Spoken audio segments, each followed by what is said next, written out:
In the entire history of SMA, I have never had a customer fix one of these vehicles. Ever. That's a 2014 Chevrolet.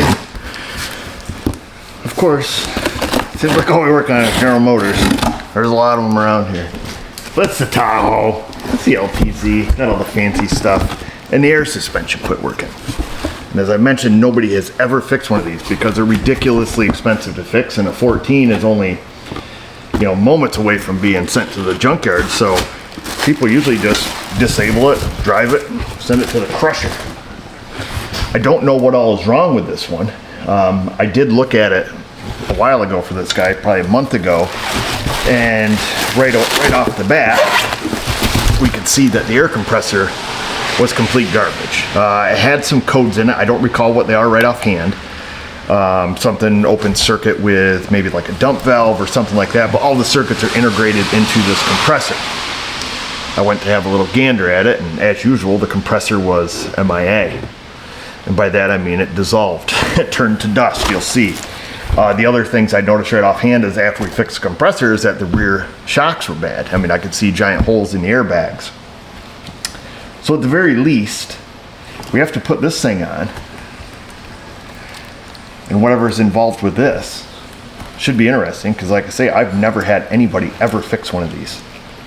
I give them an estimate, and you know, it's more than 50 bucks, so off to the scrapyard they go. So let's put this in. Hopefully all of our connections are nice and clean. It was a little blown away when he said, yeah, fix it. He wants the suspension fixed no matter what, so let's get after it. It's got a bad wheel speed sensor, the brake booster, vacuum pressure sensor is bad, ball joints are bad, control arm's bad. So I've got a lot of stuff to do, but we're gonna start with the air suspension first. As I mentioned, she is crusty. This thing's pretty rotted. Looks like we have 3 bolts. We have 2 bolts here and another bolt that comes through the frame.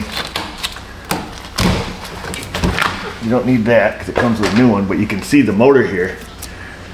She long gone. She gone. Just in case you're doubting my diagnosis. Welcome to New York, baby.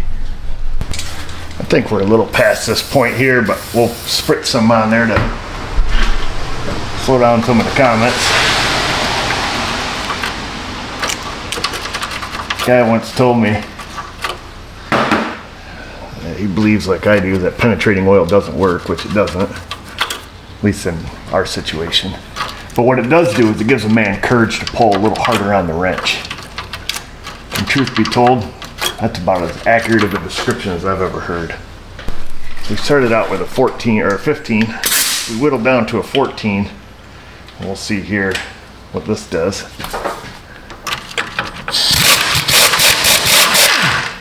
That Croyle's some good stuff, huh?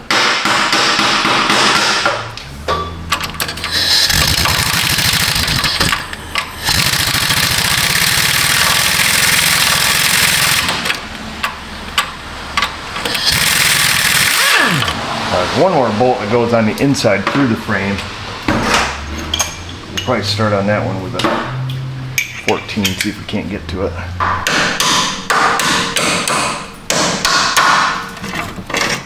Oh, look at that. Of course, I'm just paraphrasing what the fella had told me about the penetrating oil.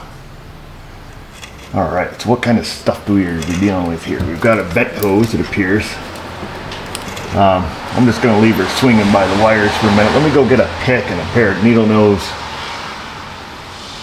We'll see what all we have to unhook.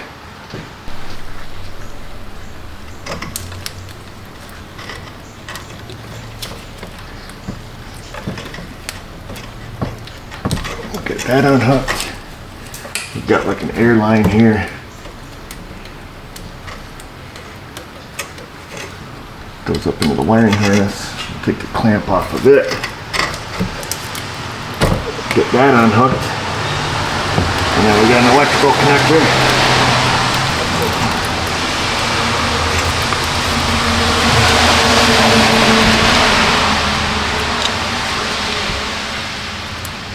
See if we can't feel the tab on it here somewhere. It's got a lot of dirt in it.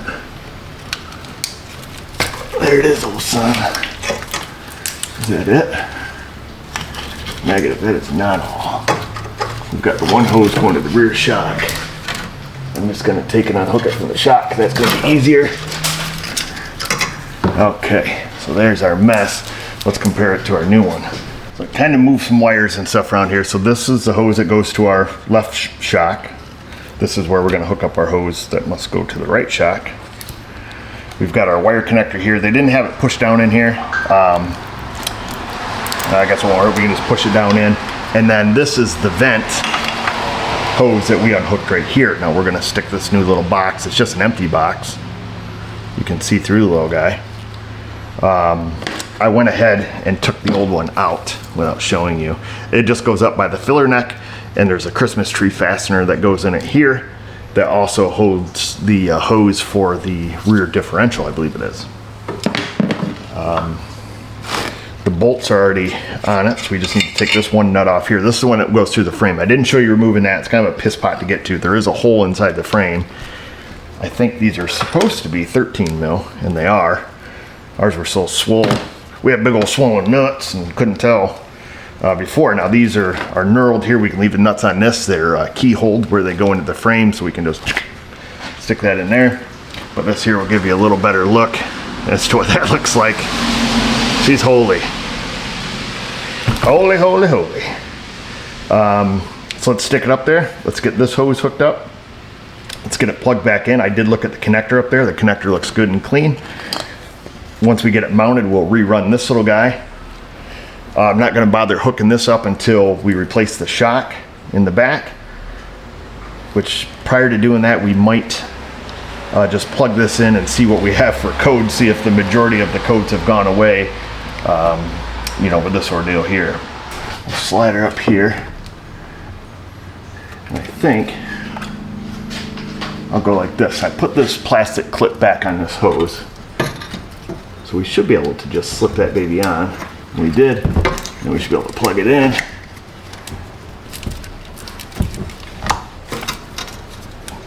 Okay, that is plugged in all the way.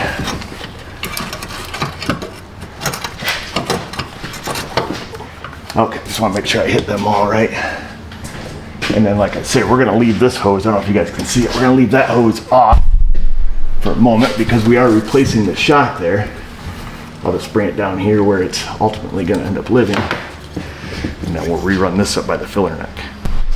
So that's where that little guy goes up by the filler neck. Like I say, this Christmas tree fastener that holds the rear diff vent in goes there. And then as far as this hose, I mean, it wasn't zip tied to anything. It was just kind of, I was just kind of hanging out up here. I think we're going to take and zip tie it to the filler neck here. I'll do that right now. Then we should be good.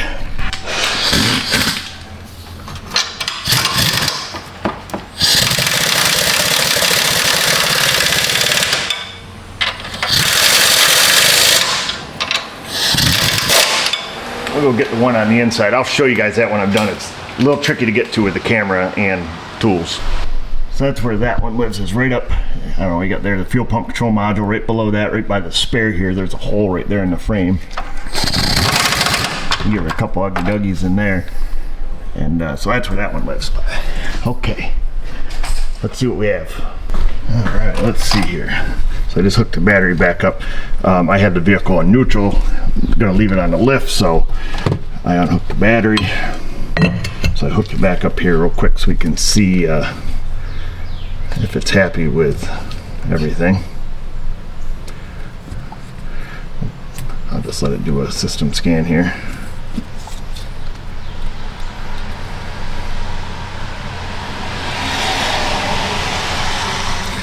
All right, which one is the steering? That's the suspension. There we go. That's one we want to go to. Let's see. It probably has a history code stored in it here. Oh, okay. Yeah, it's got the history codes for the speed sensor and that boost. Let's see. History not current. Okay. So.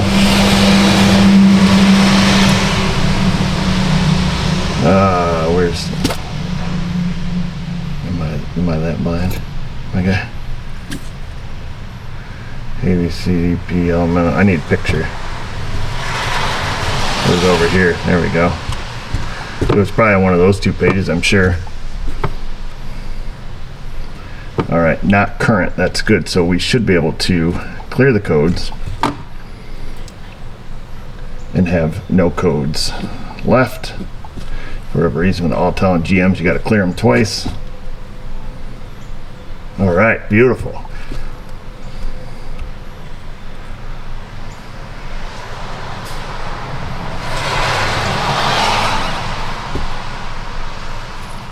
Not a whole lot to see here, just where the level suspension level sensors are at, battery voltage.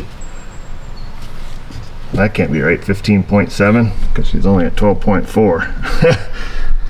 So that's not correct. Hopefully there's not something wrong in the suspension control module too.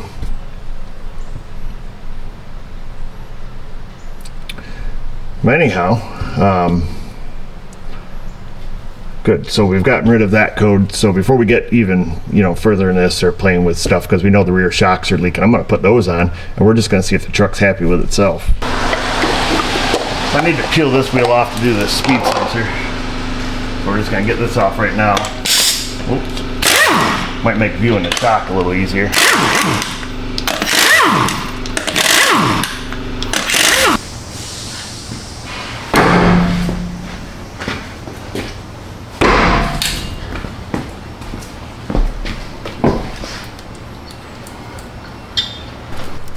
I don't know why I clicked that on there. I think I showed you guys that I didn't, and then I just did. I just saw it hanging and I clicked it on. So one hook that. We've got the electrical connector up here. One hook it. And they look clean. And then we've got a bolt that goes through this way. Oh dude, that's super convenient, General Motors. Like no room on the inside. Alright, let me find a combination of tools. I don't really want to pull the whole fender liner out just to get one bolt. Now, what do we got over here?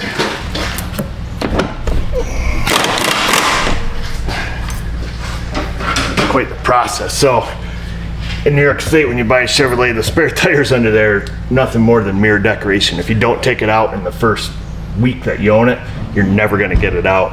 And that's the way this is, and I don't want to call a customer and ask them if I can torch it out just to make this easier.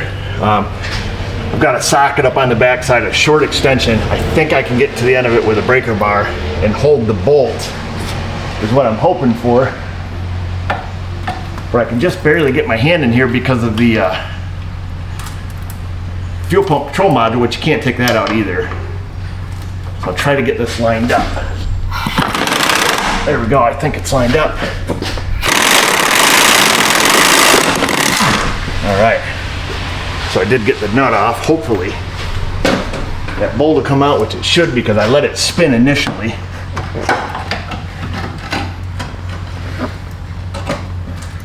Get this out. So that's the right combination right there. And you can just sneak in there to do that. We'll unhook the bottom of the shock because I'm sure it has some down pressure on it. From the springs, we'll stick a stand of safety under there. Hopefully the other side's a little more open than this side, but let's get this bottom part off the shock here.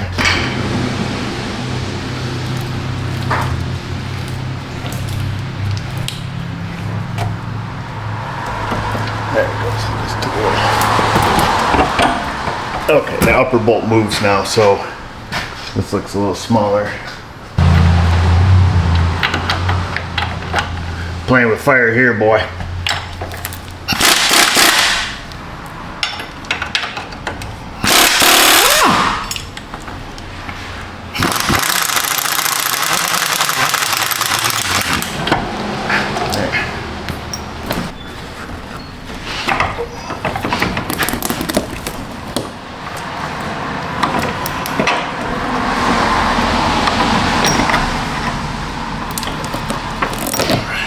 There is your top bolt.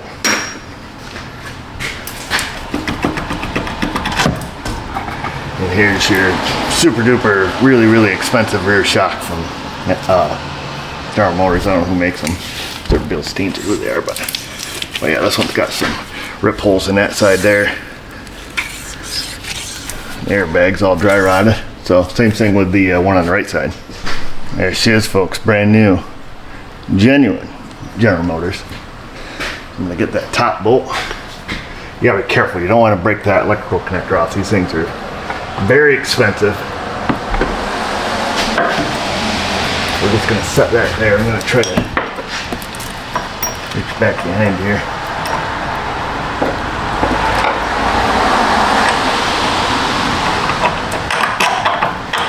Okay, we got the bolt holding it.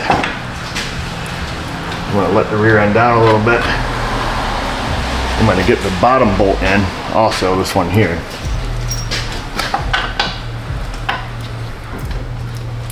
Oops, going the wrong way there, dude. All right, I've got that one in. And now we'll snug them up.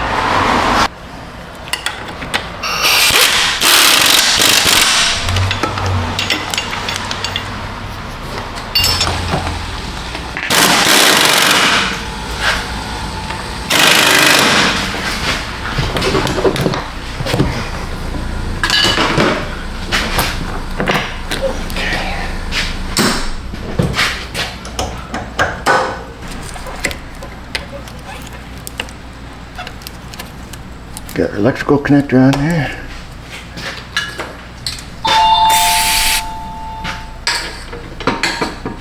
Spritz a little lanolin on that baby. She's clicked in. Do the same thing on the other side. Blast some liquid courage on that baby. The speed sensor is going wonky in this thing when you drive it. I remember that much. We've got a new one for it. What we have here, this is a T30. I got a 30 and a 40. I couldn't remember which size it was. We'll start out with a 30. See how that does for us. We've duped her with liquid courage. We'll grab the Ugga Dugga gun.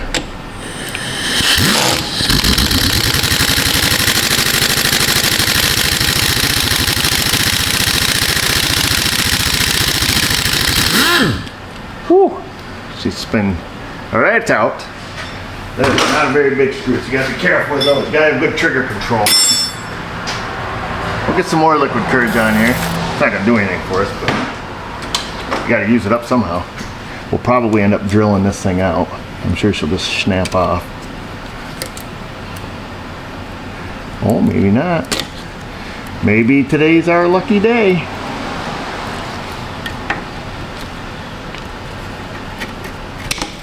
Or at least spins. They usually get stuck on the dang O-ring. It's half the battle, getting past the O-ring.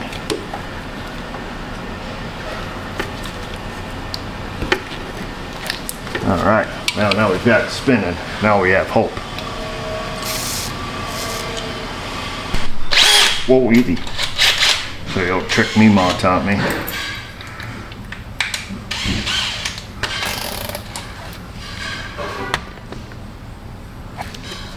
See how we end up there.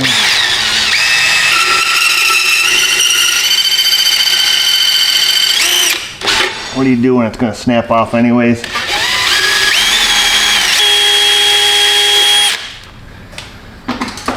Well, you just try to do the best you can there, fella. Let's see if we can get a good enough bite on this thing. Oops.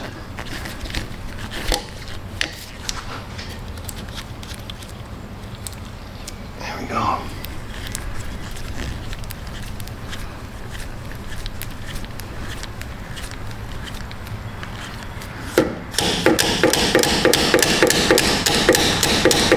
I'm gonna move the camera here, folks.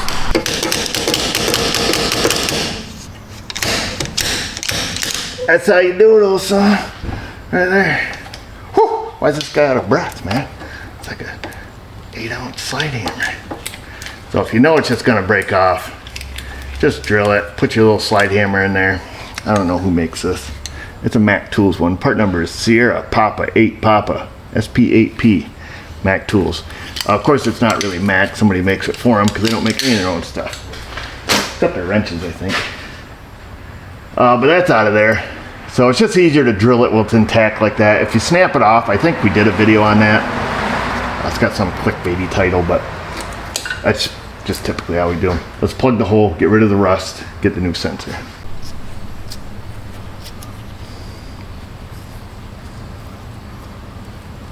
Foam ear plug. That's what we're sticking in there. That'll plug the hole. And then we're just going to use our caliper file. Get off the thick chunks.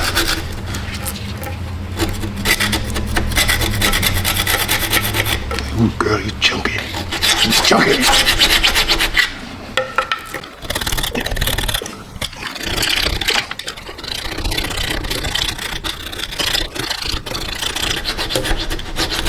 There.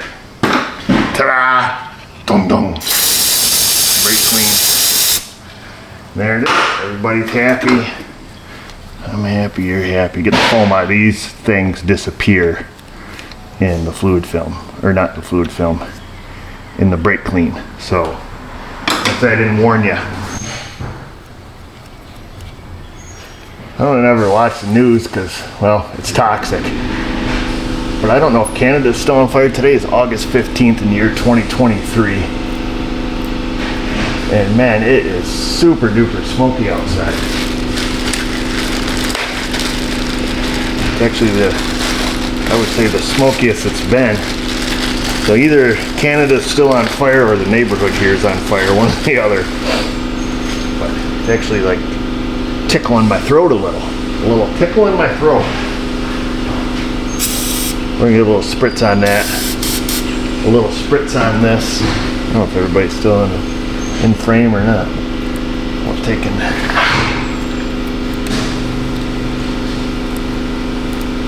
What's going on there, Rocco?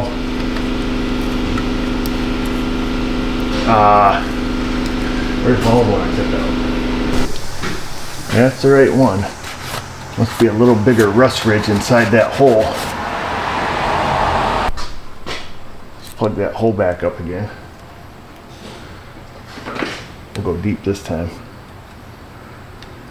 Put it down there deep. Not too deep, you gotta be able to get it back.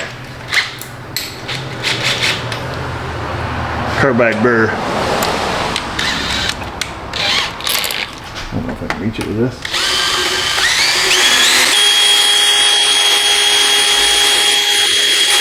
Oh wow, she had a lot of crust around that lip.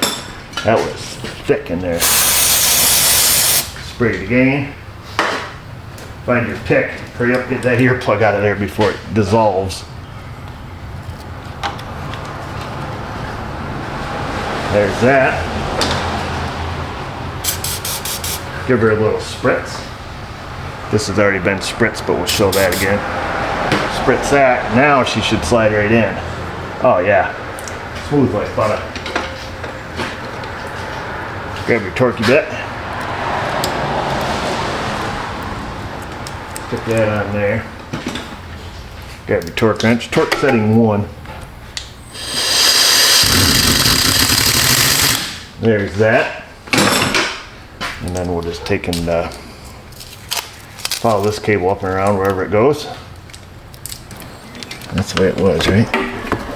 This goes that way. Okay.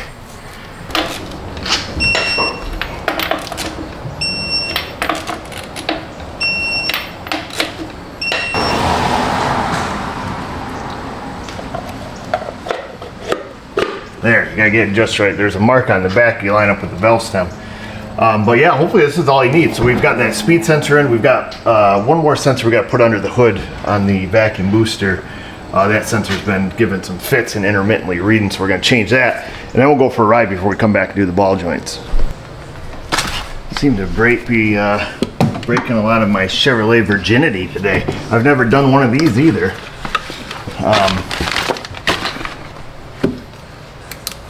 But yeah, this sucker was DOA the other day, and I see it's working now.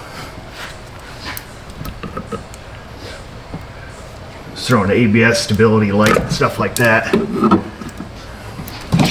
Oops. We're gonna unhook the brake hose from it. Hopefully. They're going to twist loose here. There we go. So that's all that little guy is. Bosch, it says. Got the new one here from General Motors. All the parts we put on it today have been OEM. I'm getting any more where I'm just so sick of aftermarket stuff coming and getting you and haunting you that we've been buying more and more OEM lately. Just a lot more peaceful around here. So take the rubber out of there. I'll stick the new one in. Comes with it. And the stuff I'm struggling with the most is the Napa chassis parts. They're made by Avoca, and they're absolute garbage. To the point where I had to call our Napa rep and just tell him, like, look, your parts are shook. They're garbage. You know, he's not the one that makes it. I just wanted to let him know why he's going to see a reduction in sales on the NCP line, Napa chassis parts line, because I'm just going to start buying something else. Now, with that being said, I have had good success with the TTX branded Napa chassis stuff, which is also made by Avoca, but it's much higher quality than the blue booted Napa chassis made by Avoca. So that's my thoughts and opinions on that. So some suspension stuff we've been buying OEM, some we've been getting from Hoog. We've been using Sankey 3.5 as much as we can on the Asian cars, which that stuff is phenomenal. It's made in Japan, really good quality. So it's been just kind of a medley of part vendors, I guess. We like using Napa parts because A, we're a Napa Auto Care Center. Not a sponsor, they don't sponsor us, trust me. But it makes it easier to submit labor claim warranties to manufacturers when you're an Auto Care Center, when we're using Napa parts. So that's the only thing I kind of worry about using some OEM. The warranty's not as good. Most OEM parts are only $12.12 with no labor pay. That's kind of difficult to sell sometimes. Usually they cost more. That case isn't so much anymore, but our Napa warranty, we offer a 2-year, 24,000 parts and labor warranty. So using OEM stuff, we can't do that, just $12.12 on the parts, and that's it. Go with the codes out of this thing. Okay, so let's go like this. We're just going to do a quick erase on it, and then we're going to take it for a ride. We're mostly at this point looking to make sure we have no codes coming back in the EBCM and in the suspension control module. Oh, for a rip there, bud. Hey, what are you cooking? Smells lovely. You want to know what it is? Smells like peppers and onions of some sort. Am I wrong? There's no peppers. Is there onions? There is onions. Oh, okay. Zucchini. Okay. Chickpeas. Chickpeas? Miso. Miso hungry. Garlic. That's what it is. Wow. Where's the meat? I'm going to give you some meat. Oh, okay. Okay. We appreciate it. We're going for a ride. Alright.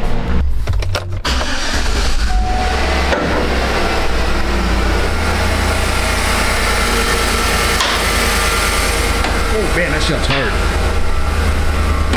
There we go.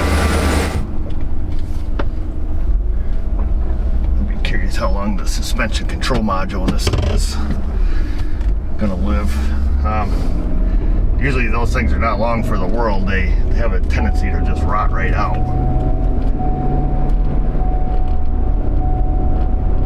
I noticed that this one, you notice how we saw that the battery voltage was off. Look what it's reading now, 18.9 volts. The truck's only charging at 14.6 right now, but yeah, so there's that. So that tells me that that module is probably going to be on its way out. I'm just guessing. But the other live date on it seems to work.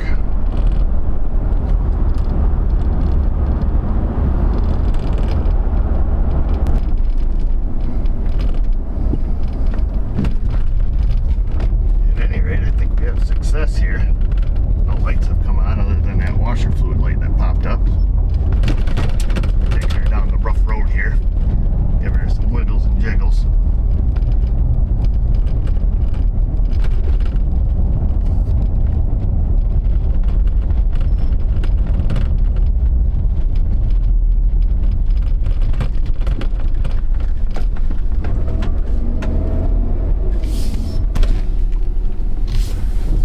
shop.